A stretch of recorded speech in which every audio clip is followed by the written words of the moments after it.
这是父亲第一次做饭，打个鸡蛋手直嘚瑟，整得咬哪儿都是。做个菜用了10几个碗，好不容易到了煎鸡蛋的环节，把鸡蛋饼做成了炒鸡蛋。盛饭的时候更是沾得满手都是。最后可算是做好了，用麻布给它包上，再插上筷子，大功告成。女儿小美早上去上学，看到父亲留的纸条，上面写着：“从今往后，你的早餐老爸包了。”小美的内心有点忐忑，等了一上午，终于到了吃饭的时候，打开饭盒一看，哎呦我，那鸡蛋却老黑呀！同学安慰小美，饭这个东西吧，除了颜值，更重要的是味道。小美听了之后觉得也有道理，夹起块鸡蛋尝了一下，哎呦我，那是老咸了。同学看她痛苦的表情，都把自己的菜分给小美，但她说啥都不吃，必须得把老爸的盒饭吃光。可吃完的后果就是那胃难受了一下午。晚上回家，老爸就问小美咋样啊？今天的饭好吃吗？好吃，跟好吃就不沾边儿。那我看你这也全吃完了。老爸，这么的，你要是听我的，咱以后别做了，是真难吃啊。老爸表示那不可能，我以后天天给你做。于是老爸就上网查了一下大头菜该怎么切丝儿，跟着教程拿着卡片模拟切菜的动作，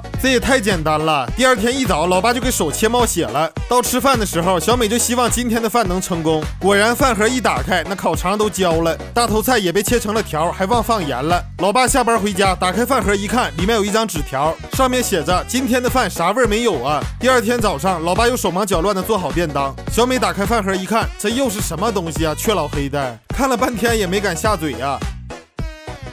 方便面配大米饭，这是碳水加碳水的双倍快乐。小美当时就懵了，这哪个是菜，哪个是主食啊？同学跟小美说，可能这是你爸研究的新菜系。结果第二天竟然是过桥米线配大米饭。这回同学直接摊牌了，你爸应该是真没有做饭的天赋。到了晚上，小美给老爸留了张纸条，上面写着你多少整点菜呀。老爸很苦恼，到底做成啥样女儿才能喜欢呢？此时同事出了个主意，整生鱼片呗，那玩意儿不用做还有营养。于是老爸第二天就跟小美说，今天的饭保证老带劲了，要是不够吃，明天再给你做。结果还没到中午的饭点呢，教室里就飘出一股奇怪的味道。小美拉开书包一闻，感觉味道是从饭盒里飘出来的。等一下课，小美就拿着饭盒跑到天台，打开一看，哎呦我，那生鱼片都臭了。到了晚上，老爸还笑呵的问，咋样啊？今天的菜是不是老带劲了？可是呗，老带劲了，全都臭了。那给老爸愁的呀，跟同事说，生鱼片也不行啊，还有没有别的招了？此时另一个女同事说，你这个饭盒也不行啊，最起码得整个可爱点的。他们上网一查，哎呦我，好看的居然有那么多。同事还说，你可以买个菜谱跟着学。老爸一听确实有道理，我怎么就没想到呢？于是下班就去买菜，专门挑那种颜色鲜艳的，然后回家跟着菜谱学习做菜，还认真做了笔记。果然学和不学就是不一样，那鸡蛋饼也煎得像样了。第二天，小美看见粉色的盒饭，顿时充满好奇。到学校打开一看，还别说，真是有了很大的进步。然后又品尝了一下，这味道也可以，小美很开心，终于吃上一回人能吃的饭了。回到家跟老爸说，今天的饭做的相当好吃。老爸一听，那给他高兴的呀，做饭的手法越来越厉害。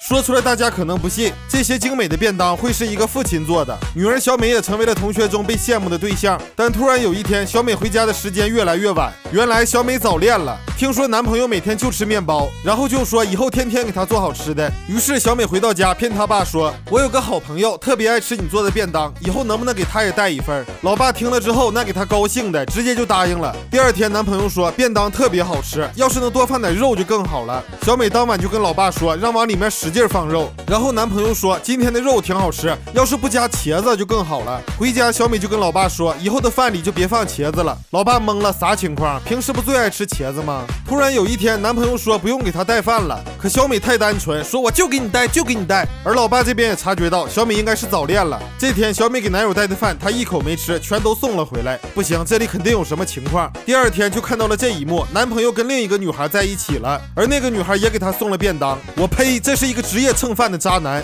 小美很伤心，要吃2份便当。同学也似乎明白了什么，怕她撑着，趁机跟她一起吃。晚上回家，小美趴在床上哭。这时门外的老爸也明白了，看来女儿是失恋了。第二天就做了1份便当。小美看到之后也明白了，吃饭的时候打开便当，上面是老爸写的纸条，忘了他吧，好好学习，咱以后找更好的。看完的心情瞬间就得劲儿了，抱起便当就开始造啊。此刻他感觉特别的幸福。后来老爸的厨艺一天比一天进步，那做的饭都不带重样的。水。不管是阴天还是下雨，还是头疼脑热，老爸每天都坚持给女儿做饭。时间一晃，3年就过去了，老爸也在挂历上计算着日子，因为只要高考一结束，他的爱心便当也就结束了。这天是为女儿做便当的最后一天，他去超市买了很多菜。等第2天小美打开便当的时候，看到了第一次便当的照片，还有一封信。3年了，感谢女儿一直不放弃我这个笨手笨脚的老爸。啥也不说了，感谢女儿的支持。此时的小美很感动，边吃边哭。晚上，小美给老爸写了回信，看到女儿3年来对自己的认可，老爸也哭了。后来，当小美上大学时，她开始给老爸做早餐，老爸很开心，看到女儿做的便当，他惊呆了，这做的也太好吃了。